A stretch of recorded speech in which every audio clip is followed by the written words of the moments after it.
We kicked off a series last week, and Lord willing, we'll pick it up. We've been talking about, for weeks we just spent about being part of the kingdom. I mean, how many knows that we're not tied to this world no more? When you're born again, this world has you no more. As long as you don't the kingdom, as long as you adhere to the kingdom, as long as you walk in the kingdom, as long as you hold fast to Jesus, you're going. This world has no say in you no more.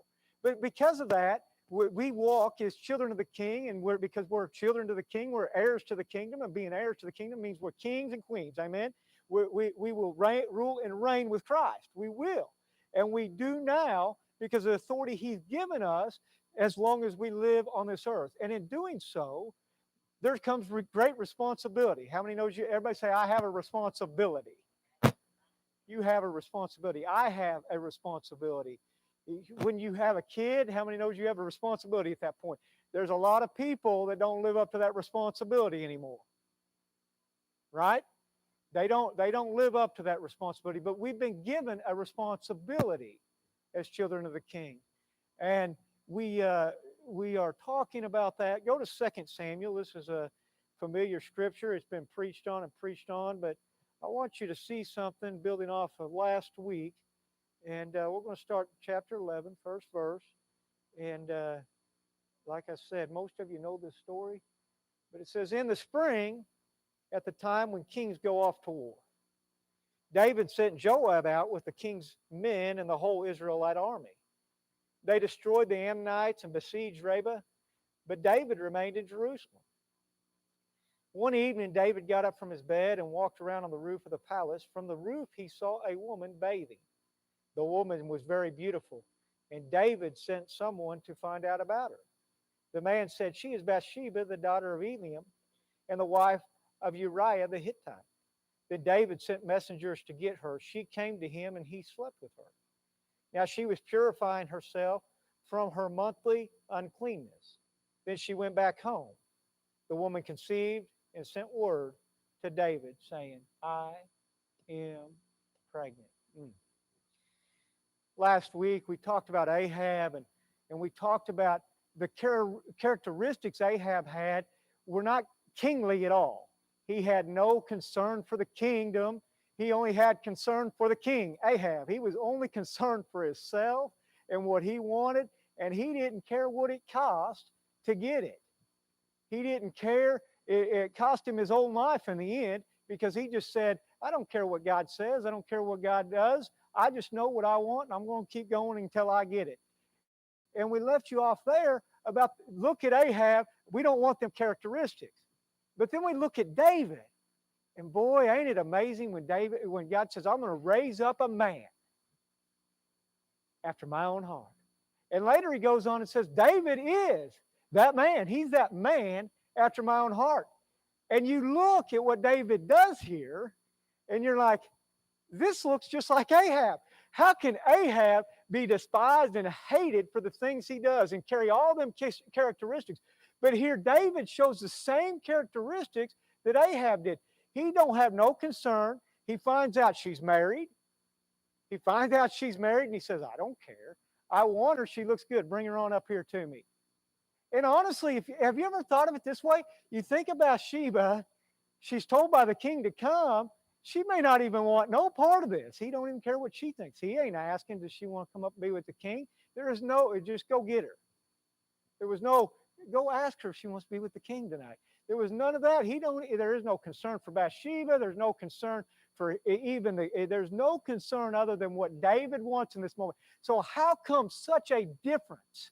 How come there's such a difference between Ahab and David? How come the response from David, when it comes to God, it's so much different? He still can look at David and say, hey, he's a man after my own heart.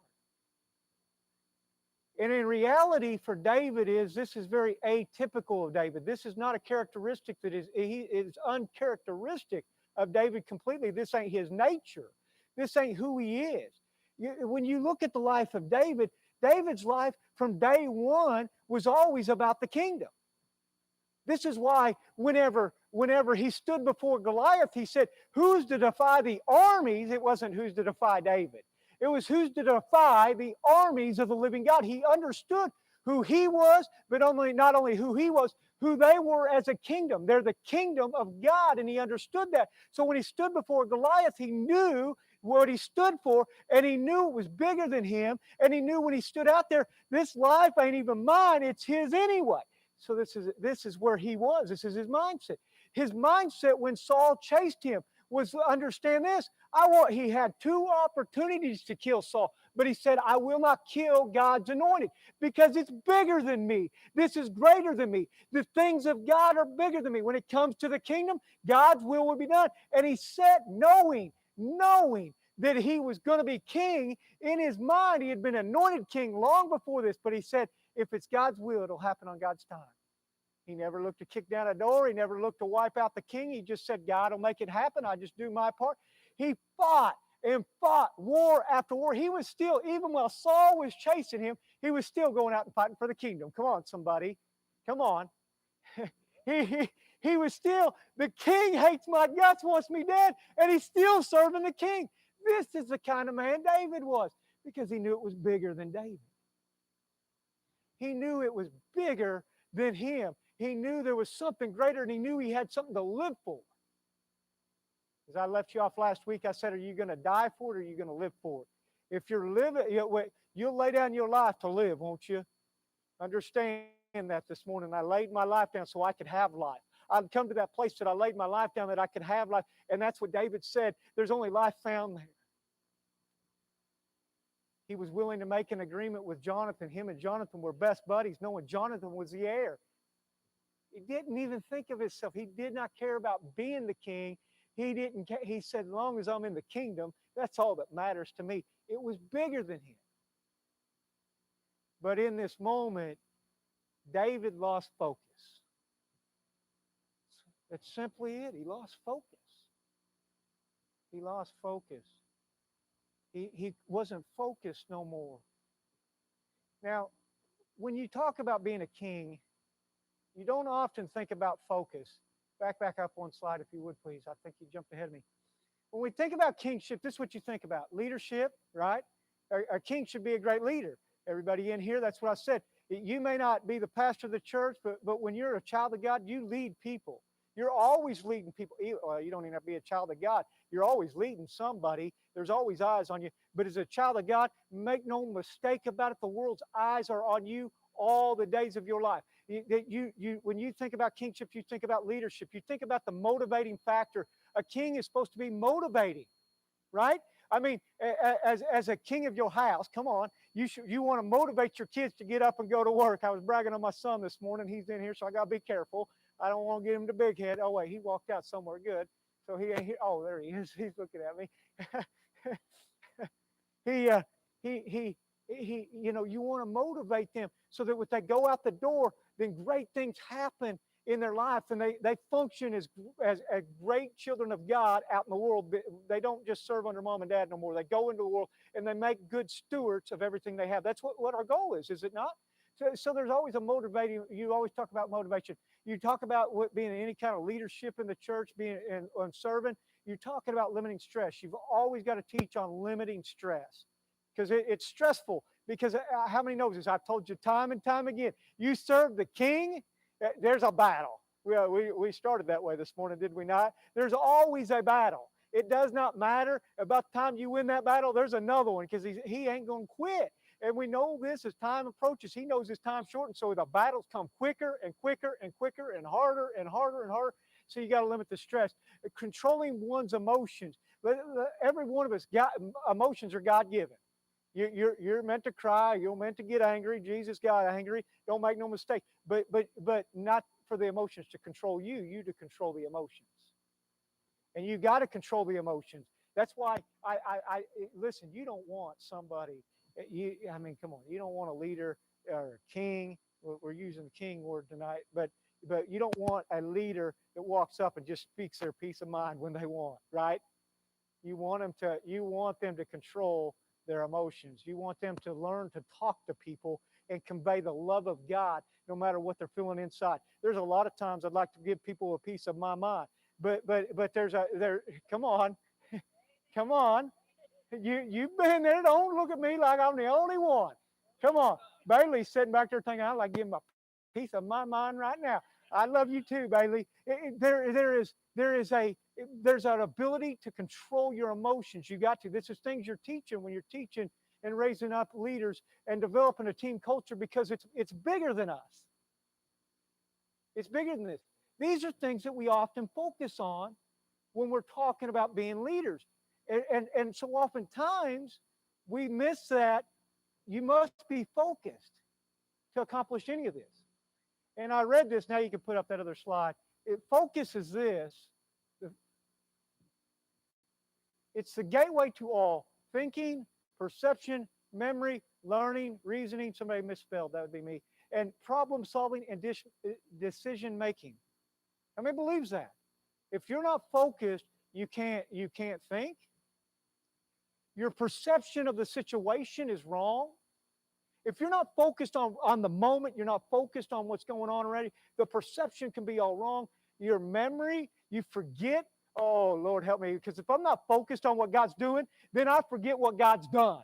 Come on. I forget who God is. I don't care what you do. If I'm not focused on God in the moment, I'll forget everything He does. I'll forget who I was and how He changed me. I'll forget how He moved in my life and is moving in my life. My memory just goes.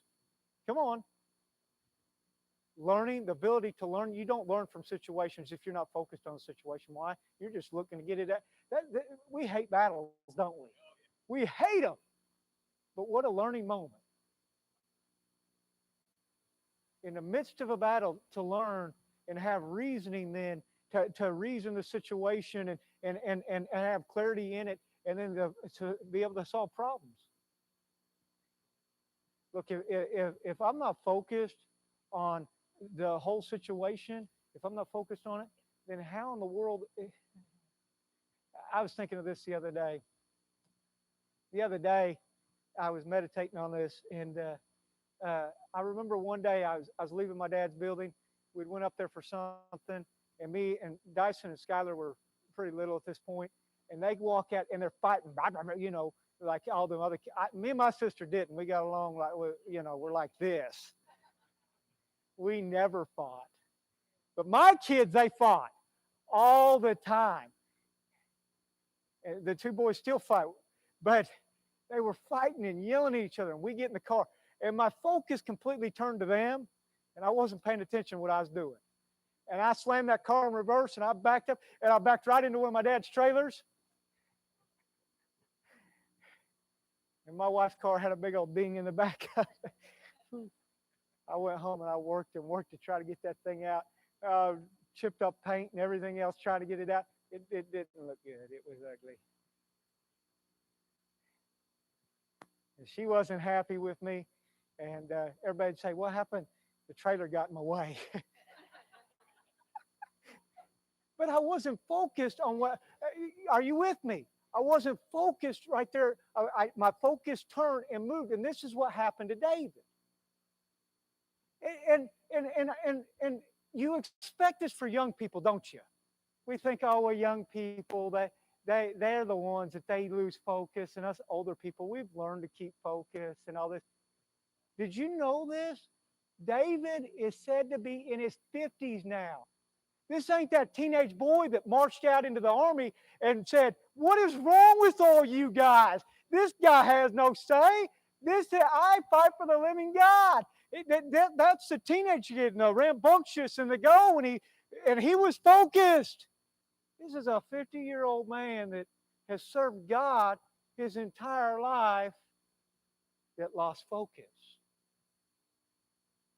See, make no mistake about it. Don't start thinking that you're above not being focused. Don't get to that place ever that you don't think you can lose focus, because there's certain things. It don't matter if it's your job. It don't matter if it's your walk with God. It don't matter if it's your family. Oh, man, you see so many people losing focus later. Boy, yeah. I'm sure you see that all the time.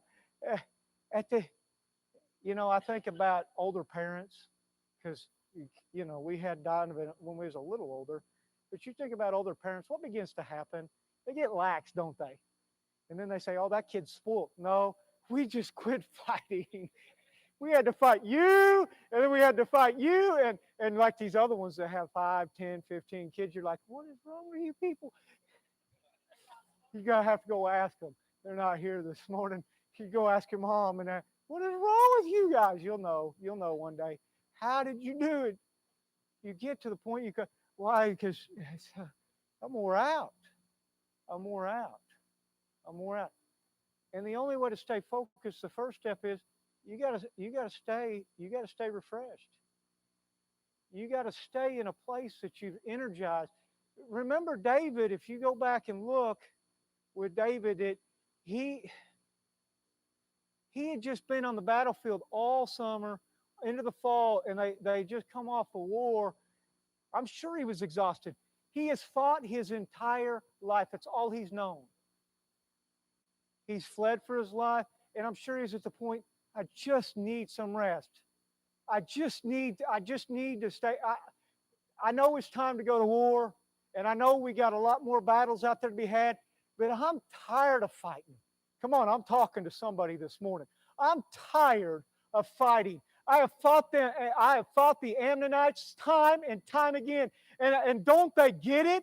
Don't they understand? I've whooped them, and I've whooped them, and I've whooped them. And everybody that's come against me and my army and this God that stands with me, every one of them's lost. Don't they get it? Why won't they leave me alone?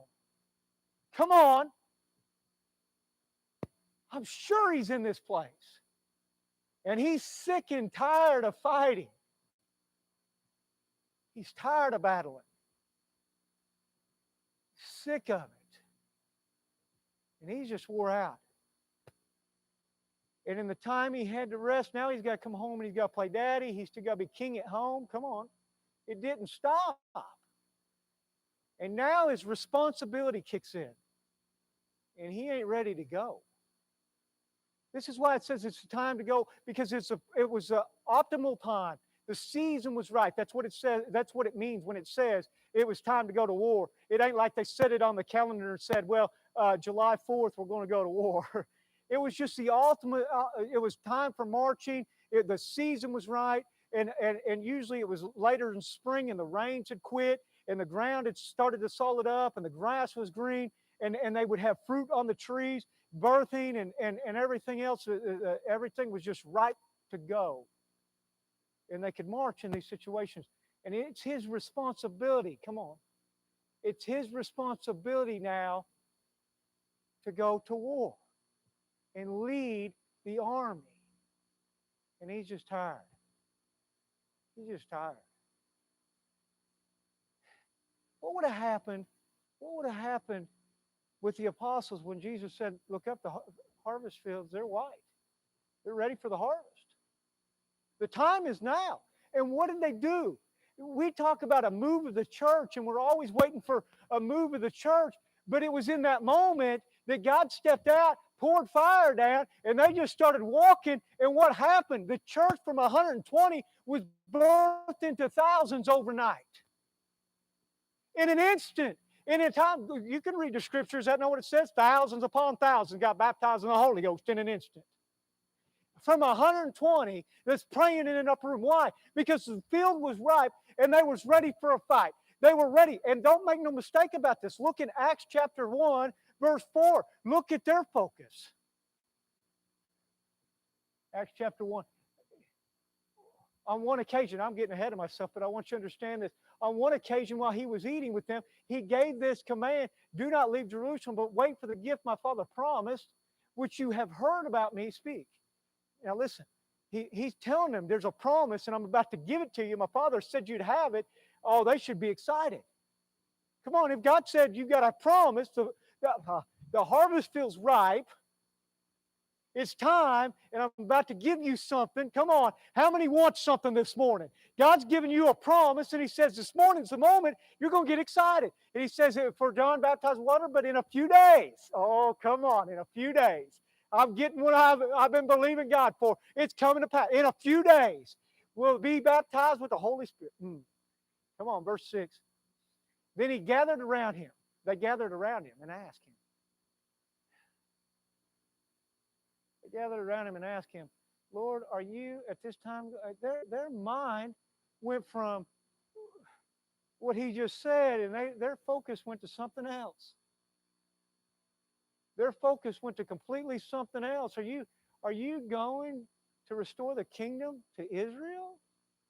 At this time, Lord, are you going to do this? He said to them, it is not for you to know the times, dates.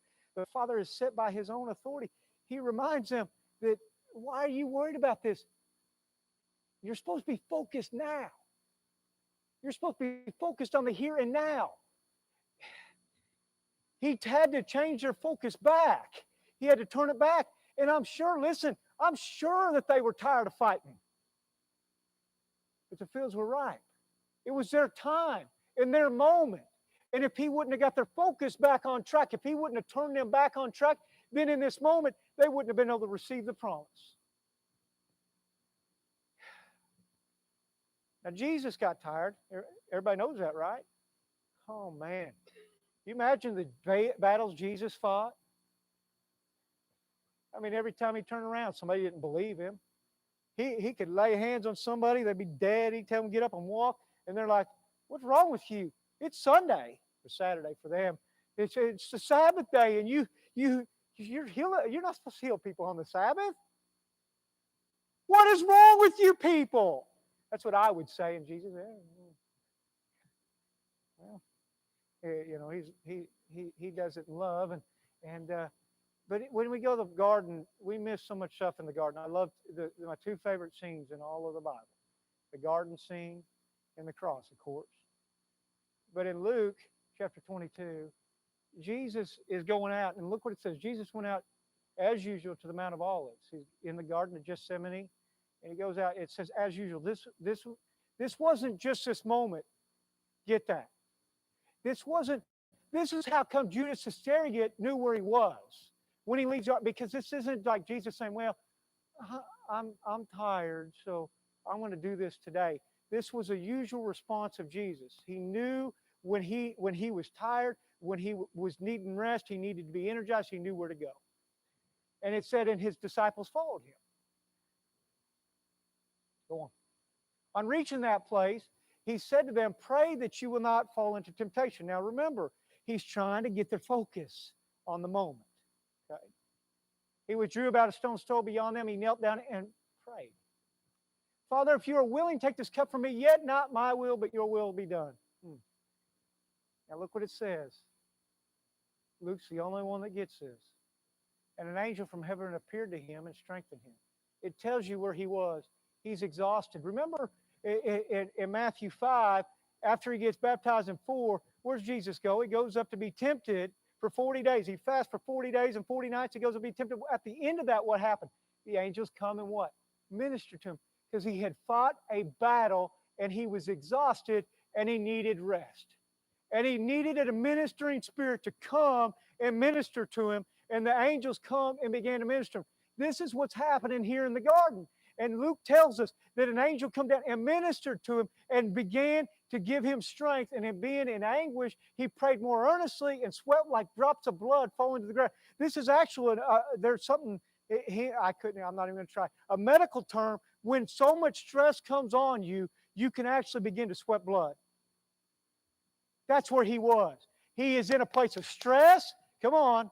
He's anguished. He's wore out. He don't know how to go on. And the worst part is, we think that the battle is the worst, but the worst battle he's about to face is yet to come. And it ain't the beating. It isn't the denial of everybody. Them are hard. But what it is the fact God turns his back on him. That he has walked hand in hand with the Father his entire life, but that moment that the sin was cast on him, it was that moment the Father had to look away. It was the moment that he was no longer in complete connection with God. And he knew that was upon him. He knew why he came. He knew to come down and lay down his life. He had that, he knew that. And he was marching to the cross from day one. But he knew the whole thing was, I'm going to go do this. He's not asking for that cup to pass. He's asking, Father, is there any other way that you don't have to turn your back on me? That's what he's asking. And he's pleading, Hey, I'll bear it. I'll carry it. I've been carrying these people since eternity anyway. And so that's nothing new for God. It's nothing new for Jesus. But in this moment, there's going to be a connection split. And it's got to be a weight that he can't carry. It's got to be, oh. But after all this, when he rose from what? Prayer. He went back to his disciples. He found them asleep, exhausted from sorrow. They're exhausted. He's exhausted. And the fight's just begun. Listen, I'm here to tell you this morning, I know some of you in a battle, but understand this, the fight's just begun. The battle don't stop. The war is over, and the enemy's rendered defeated, and he knows that. And he's going to grasp at every last straw. So there's going to be a battle after a battle until the war culminates into the end. But as long as we walk in this flesh, there's going to be a battle. Whether it's temptation from sin, whether it's just the adversary bringing things in your life, constantly bombarding you with something over and over again. If you know what I'm talking about this morning, then be rest assured this. I got to find rest if I'm going to go on. Because if I'm not rested, I won't be focused on the battle.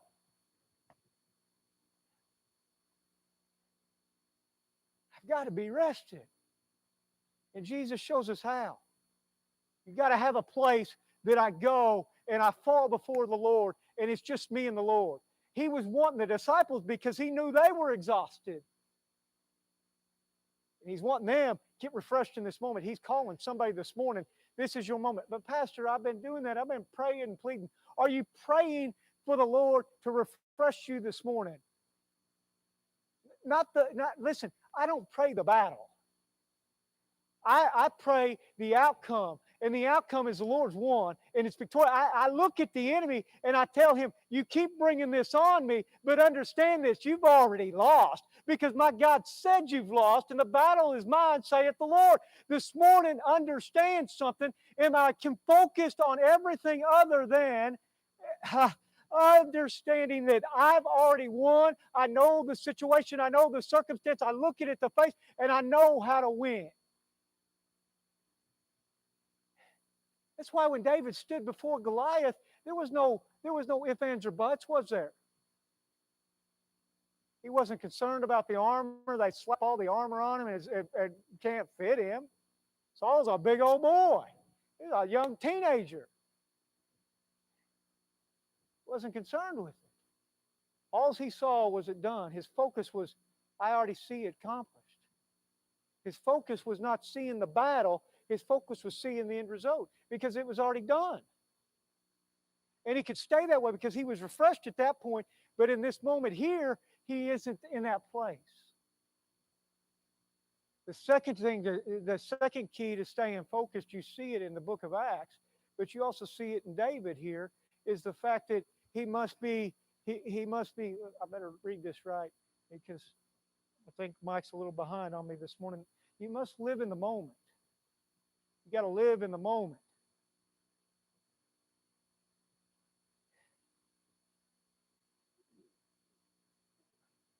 Well, Pastor, you just told us looking ahead. Looking ahead. No, because the moment says, when Jesus said it's done, it was already done. When he said that this is yours, David, it was already his. Remember, Ahab, he had everything that he had need of. He didn't have to ask for more, but he's always looking for more. He's always looking ahead. Well, this will make me happy. Is that not what gets us in trouble? Is that not what gets most people in trouble right there, is looking ahead? Some people, they're still stuck in the past.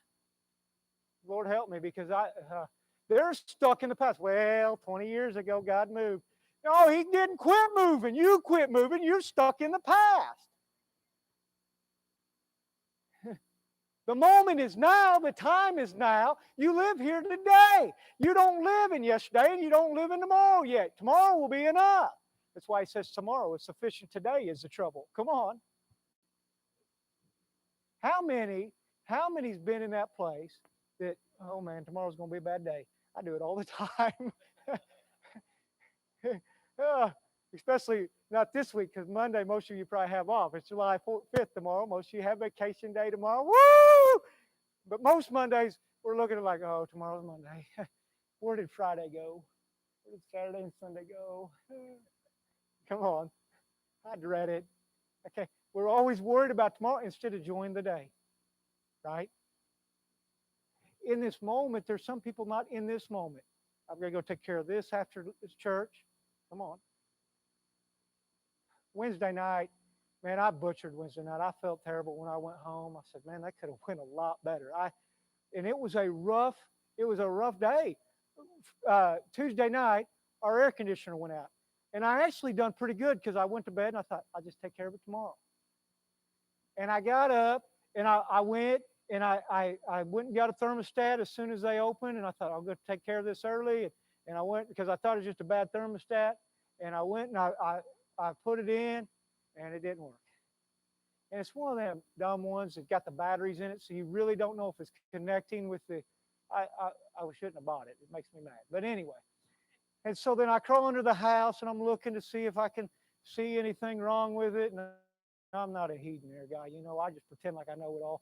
And so I'm under there and I'm like, I don't know, and I don't know what to do. And so then I got to call the heating air guys, and I dread that, you know, because now I'm thinking, well, this guy, you know, heating air guys, they're not cheap, they're like mechanics. And so I call them, they're like, we'll be down there, and it'll be about 2 hours. And so I come up and start getting ready for service. And I no more than got up here and I had to take care of some other stuff before I get ready for service. And so I'm taking care of that. Then they call about the time I'm settling in to get ready for service. So I got to go back home. We're over there. We're working on it. And then they got it fixed pretty quick. What, an hour or two. And they went to pull out and heat is running. I'm like, oh my gosh. And our house, it done really well. I was surprised. We stayed about 77, 78, which is hot. My mom's like, whoa, that's nice. I'm like, no, that's hot, Mama. And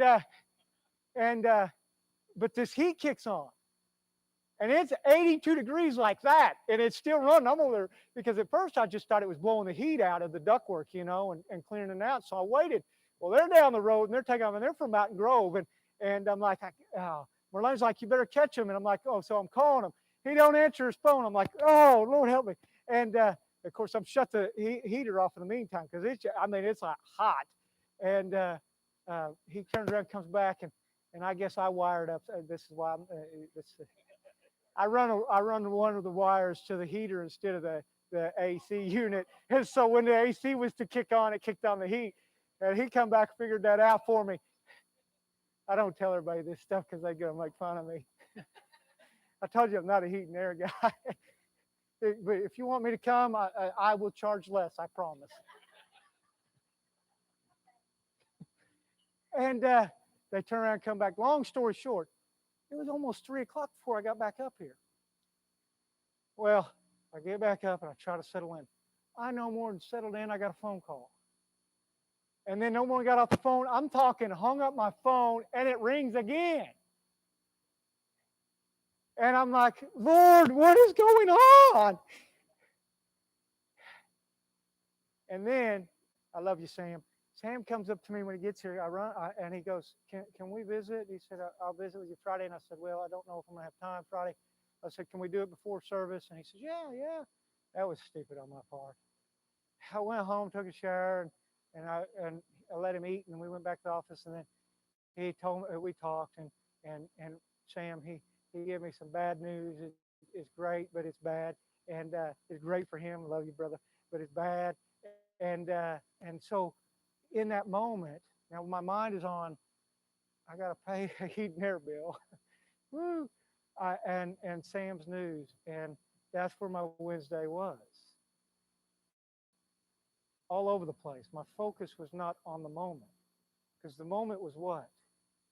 It's the Lord's. It's the moment was God wants to do something in this moment. And the enemy will do whatever he can to steal that moment. He will do whatever he can to steal that moment. And you're saying, well, you couldn't help some of the things. No, I can. But the moment was still the Lord's.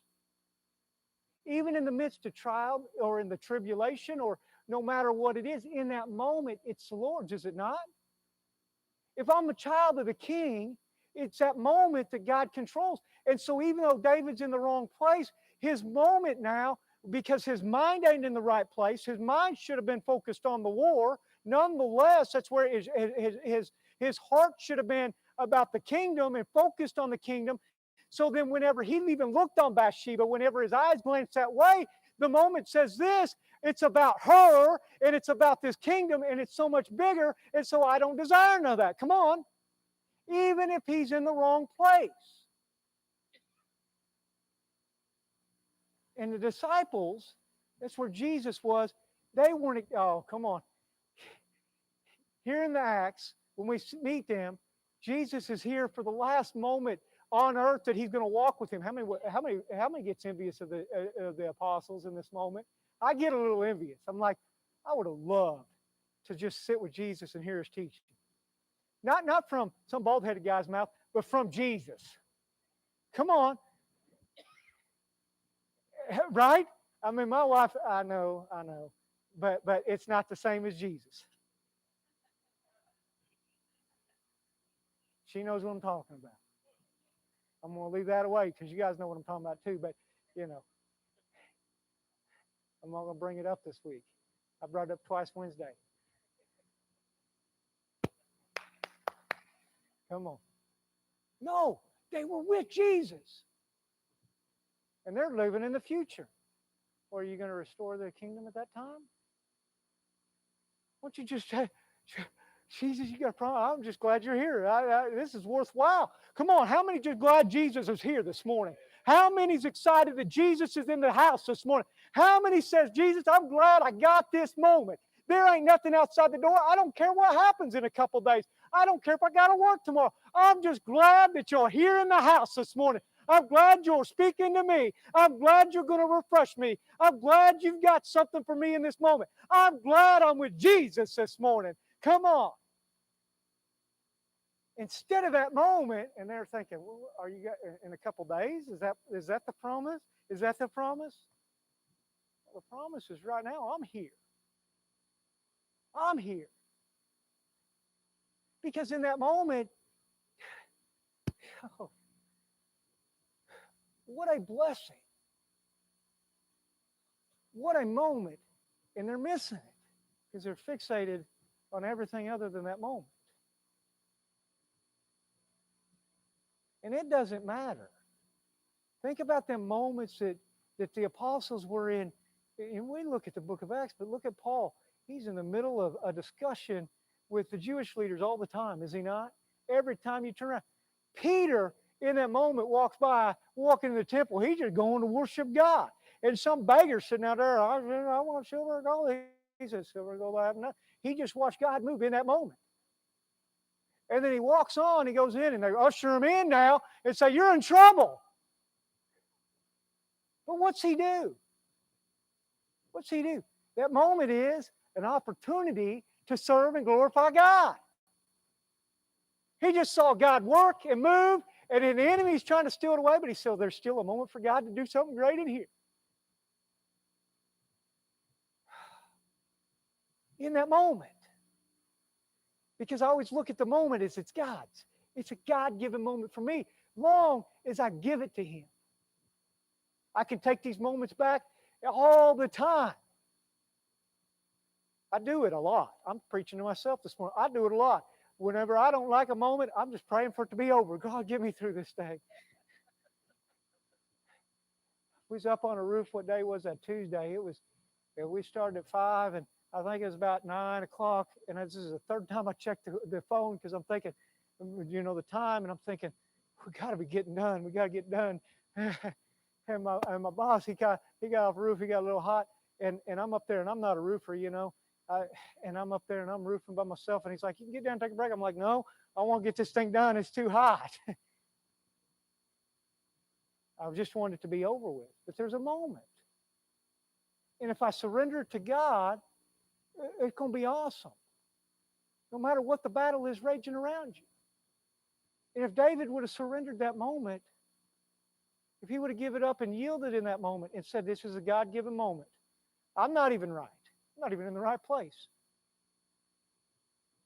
But in this moment, God would have blessed it and we would have saw him, but because he didn't live in the moment, because he wasn't in this moment, he missed out on the blessing of God. How many's missed out on blessings of God? How many believes that this morning? There's people that will walk out of here right now today that have missed out on a blessing of God in this service because they weren't in here.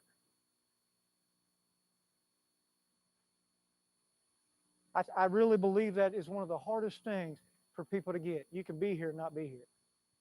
You can be at home and not be there. You can be sitting right next to the couch with your spouse and I was there the last couple. No, you weren't. You were everywhere other than here.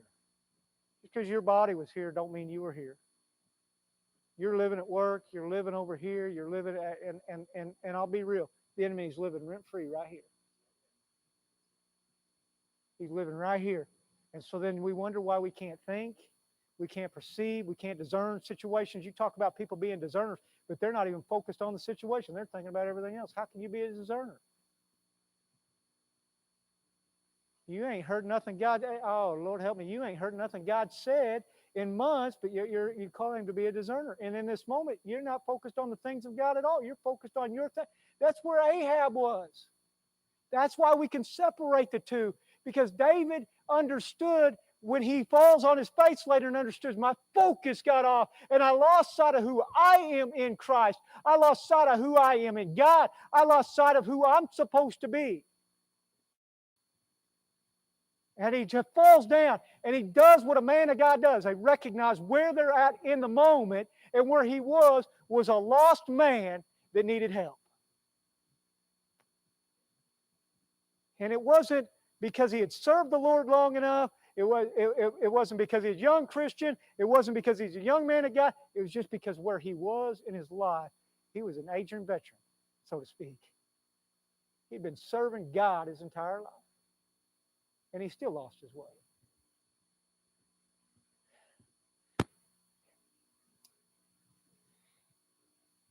When David walks out and he's up there and he's just tired, he wants to rest, and in this moment his eye catches a glimpse of something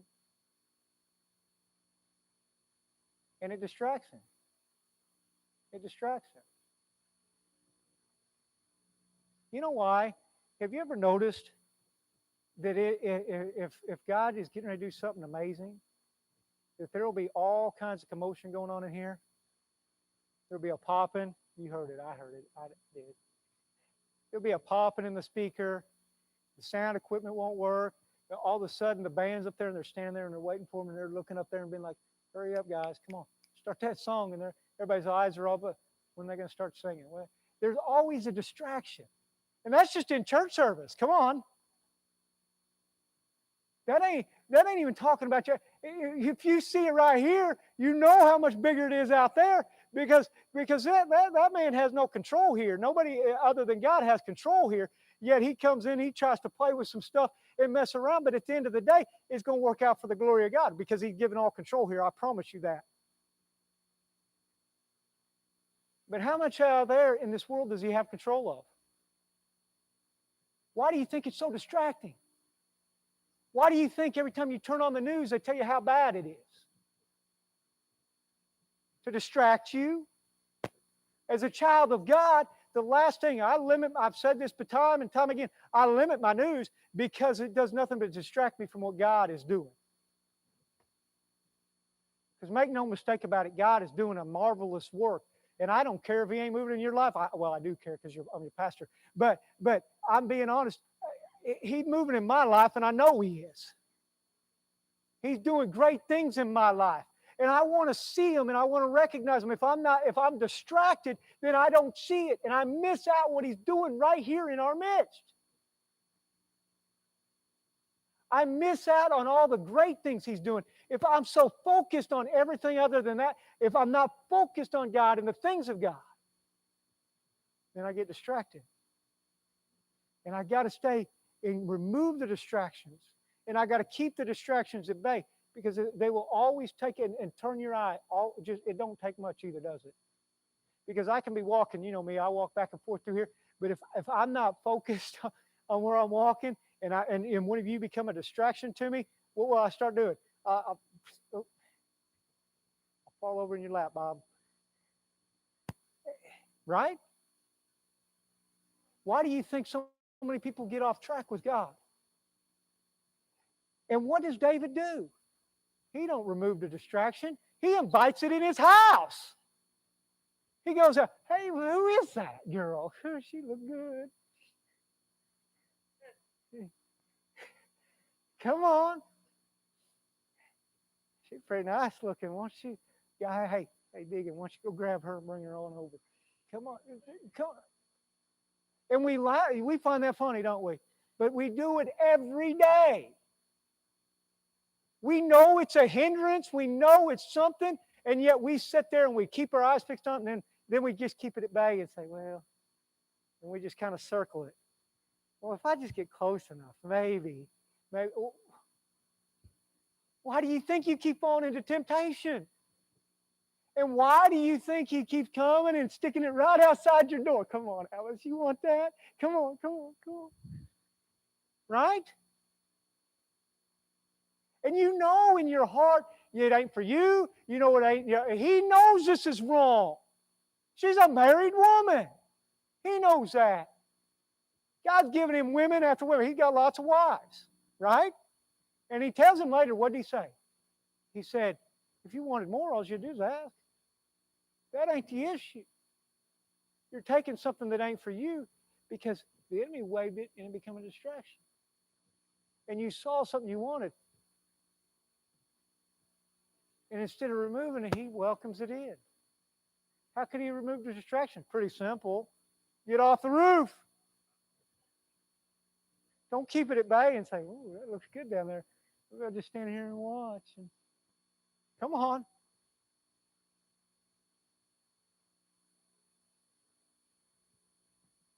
He's in the wrong place. He's got himself in the wrong moment. He's got his mind fixated on everything else. And look, his focus, let's be frank, his focus is simply this. I got to do something to make myself happy. I got to do something to make myself content. I got to do something to get myself through this.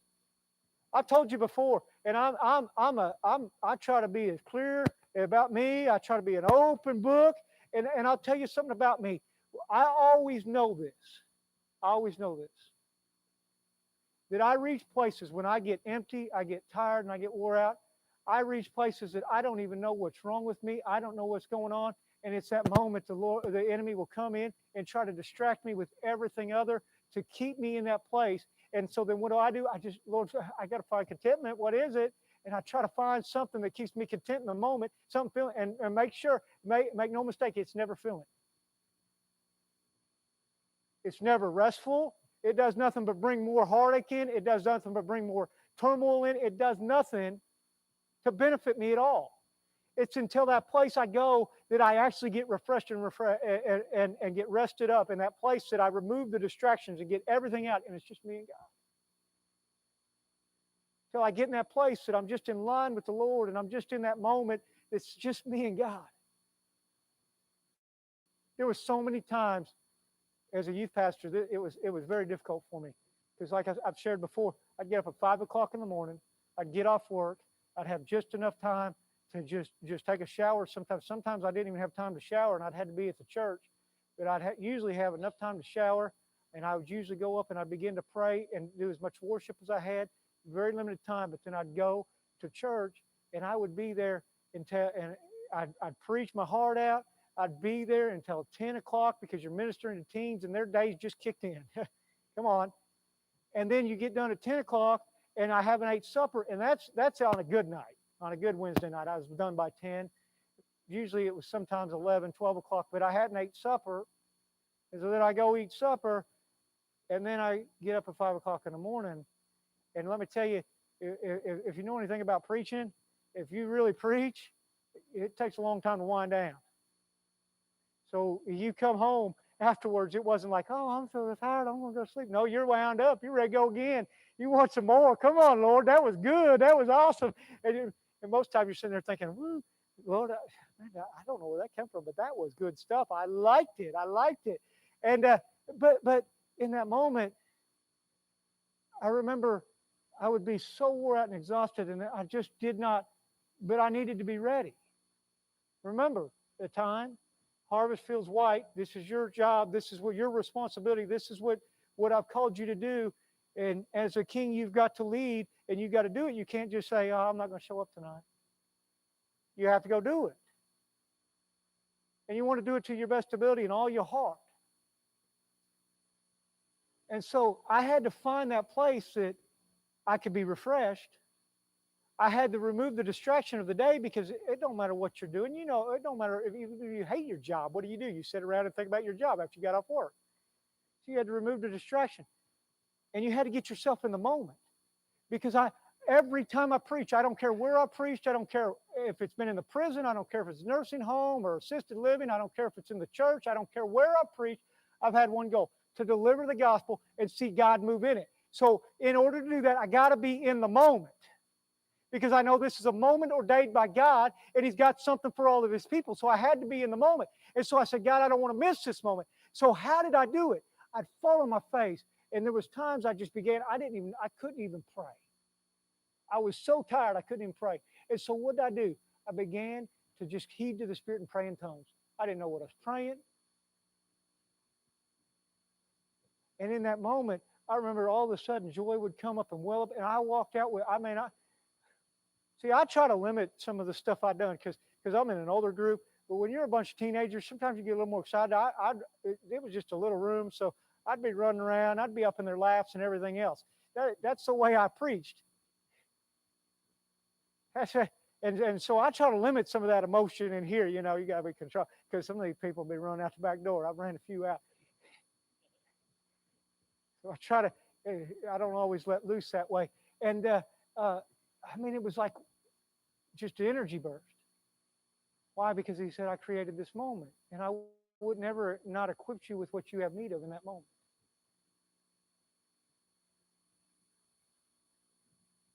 How many know something? You need something for tomorrow.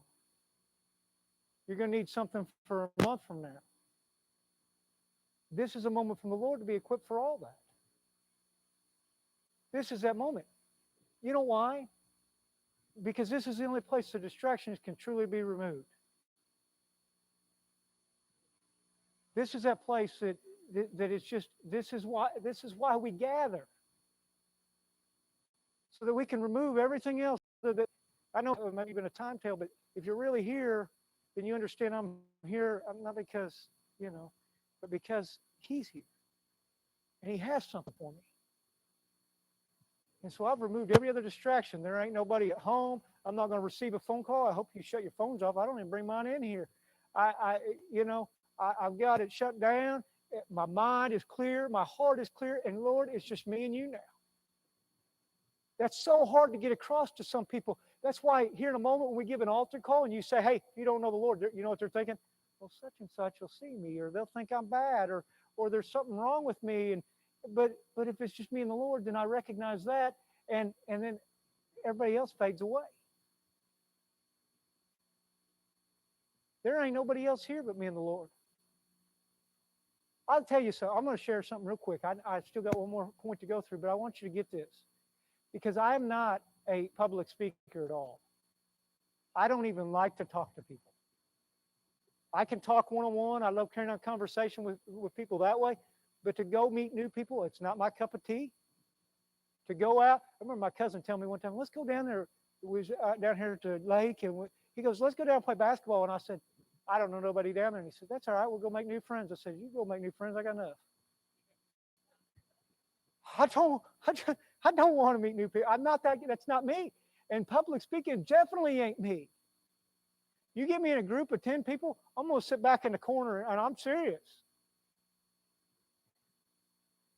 When I get in here, I don't see nothing but what the Lord is speaking to me in that moment. That's why I got notes up here. But at the end of the day, I don't need the notes, because I just listen for what He tells me. And I'll go home and say, man, that's a good point, and I missed that one. You got to remind me, that's just for something later, or maybe for me. I don't know. But in this moment, it's just me and the Lord.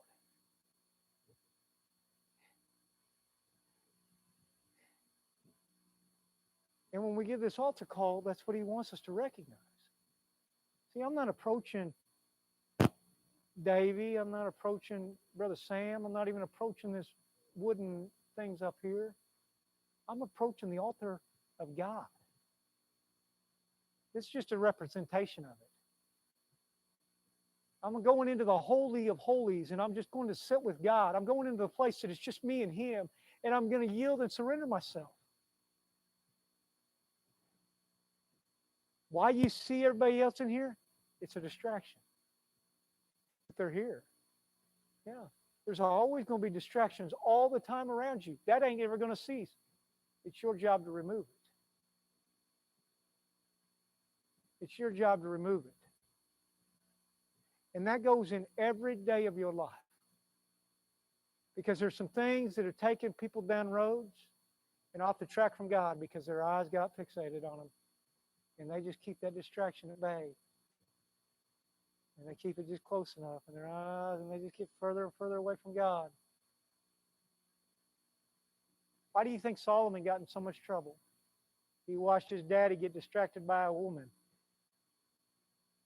And he said his distraction was always women. Come on. His entire life got him off course. Remember, he was rich because he had a heart, just like David said, I just want to serve your people, God. But by the end of his life, he was so far off course because the distraction just kept pulling him further and further away from God. And he gave himself up to other gods, knowing that everything he had came from God. And the only other way to stay focused is you got to remember your purpose. Why do we do what we do? Honestly, why did you become a child of God? Say that you're a child of God, right? So that you were welcomed in the kingdom, and you'd have life, and you'd have eternal life, and you'd have hope. What is the purpose of doing all this? Why did we come here this morning? What's the purpose? See, David had a purpose. Why was it so important that I become king? Why did it matter if I become king? Why did I fight all these battles? Why have I been battling my whole life? Why am I fighting? Why? He's got to ask himself. But he knew the purpose all along the line. And in the midst of it, the very purpose that he fought for and the very people that he fought for, he began to look at them and see nothing but an object. Bathsheba became an object to him. She's just something to be had. Not a woman. She wasn't a woman to him at this point. Understand that.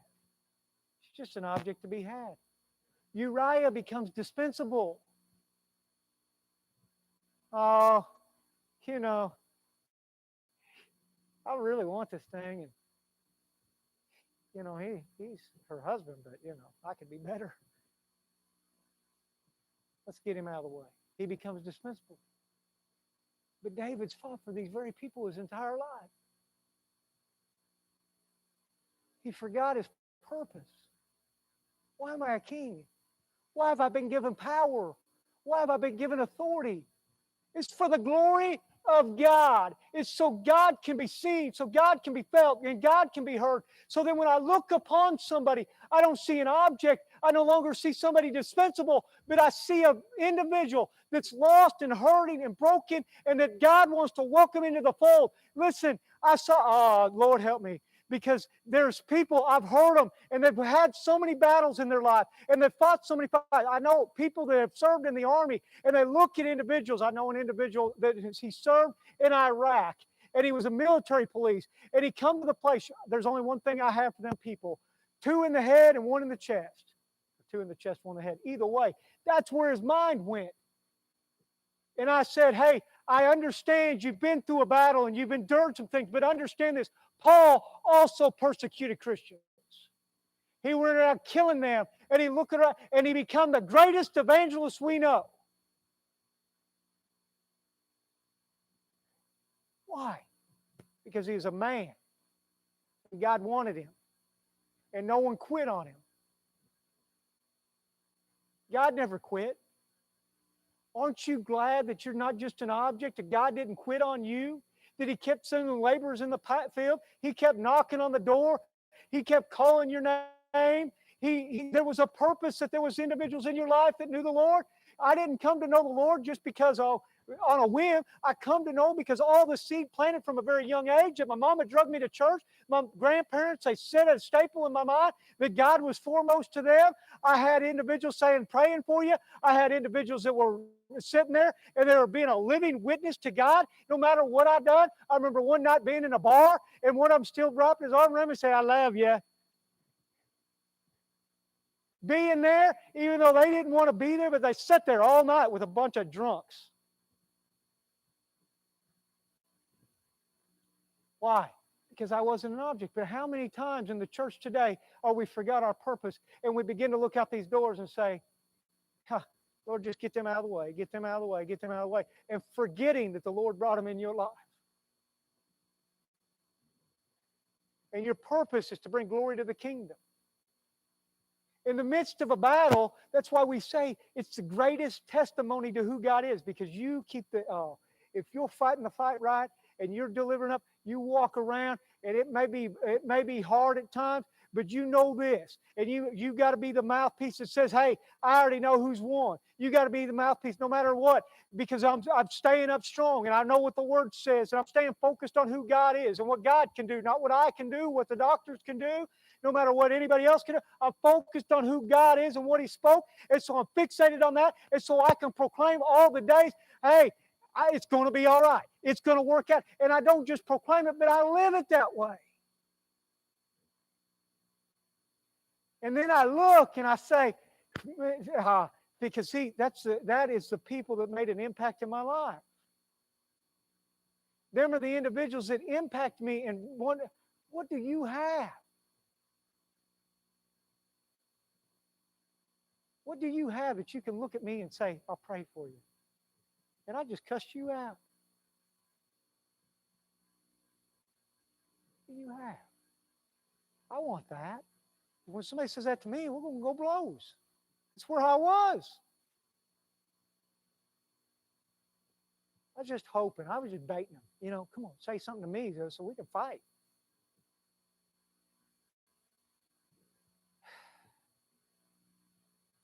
And this whole thing, he says, if you know your purpose, and you know the purpose you have, how many believes you have a purpose? Come on, I want to see some hands in this place. I got a purpose this morning. If your hand don't come up in here, then I'm going to come back there and I'm going to have to talk directly to you this morning and tell you you've got a purpose. God created you with you in mind. Bailey, you are perfectly and fearfully and wonderfully made. She's going to get mad at me, but I'm going to make sure she understands this. There's a purpose for her. Ashby, I'm telling you, girl, no matter what, you think people don't like you, people love you. I give you a hard time, and that's a purpose that you have, is to give you a hard time, but you're created with a purpose. TJ, you're created with a purpose. Nevaeh, ladies, you guys are created with a purpose. Crystal, come on. And the world keeps trying to talk you out of your purpose, and you think, oh, my purpose is stand up for this or that. No, your purpose is to serve the living God and be a testament to what He can do. Not to be a spokesman for the enemy. Your purpose this morning is to testify who God is and how He created you unique.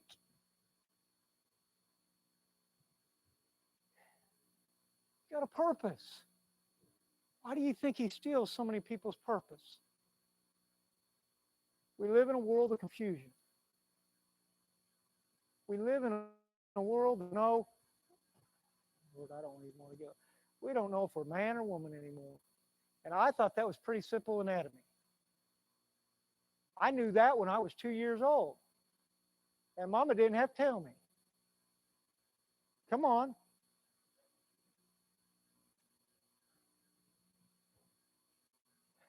And we got so much confusion. I don't know who I am. I don't know what I'm saying. Well, I'll tell you, first off, you are created you.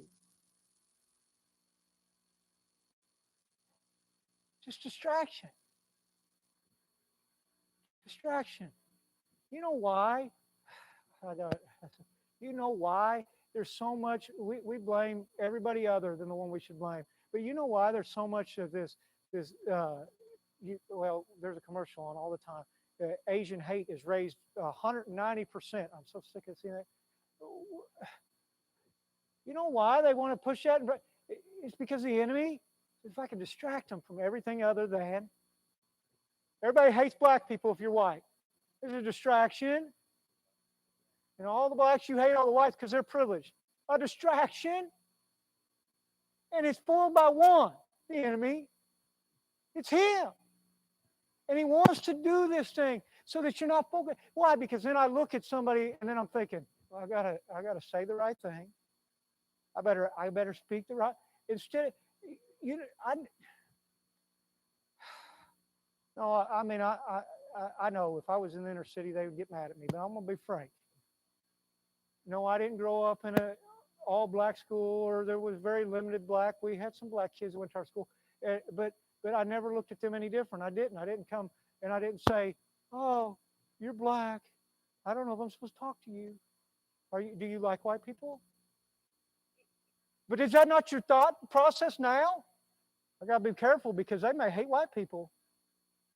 It's a distraction. When I never looked at them any other different than a human being. I didn't. Well, you didn't grow up that way. Well, it don't matter the way I grew up. I know this because they were created different. Don't make them any different than me because they're a child of God just the same. A creation of God. See, because my purpose is this, is to look on somebody, the unlovable, and love them like God loved me. This is why I can hold my tongue and I can keep my emotion in check. Because when I look on somebody and I'm focused on what God sees, then I can look on somebody and I can say, TJ, I don't care what anybody else says about you. I still love you. Well, I just punched you in the face. That's all right. Come on. I've got the other cheek. This is why Jesus said, we think that's hard, don't we? When Jesus says, oh, if they hit you, turn the other cheek. Come on, that's paraphrasing it. Turn the other cheek. That's what he says, right? Well, Jesus, how can you say that? He hit me. I ain't not supposed to fight. Yeah, fight the right way because you're not battling them. You're battling the enemy. Know your purpose. It's greater than. Then when you look at it, it's no longer, they become an object if there's any other thing.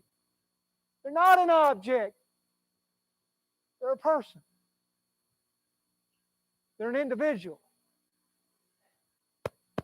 And I was created with that purpose to love. We all have that in common, to have the love of God in us. We're created with that purpose.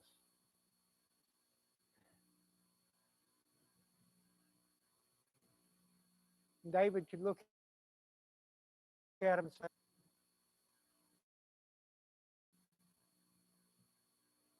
she's worth fighting for. Ahab looked at them both and said, I like that vineyard. It's worth it. Which end am I on? Because David recognized it as soon as Nathan came and said, you're that man. I am that man. I got my eyes focused somewhere other than on you this morning, Father. And he fell down and covered himself in sackcloth and ashes and began to fast. God said, listen, the son that you've conceived, he will die because of what you've done. Blood will cause blood. His life is going to be the reformation of it. It's a type and shadow of what Jesus done. He paid for the sins of everybody else. And he said, so that you didn't have to be distracted no more. But that when you walk in this life, when you walk, you'll have life. You'll have it to the fullest. And you'll understand you're serving a purpose greater than yourself. Go ahead and come make your way this way, singers, musicians.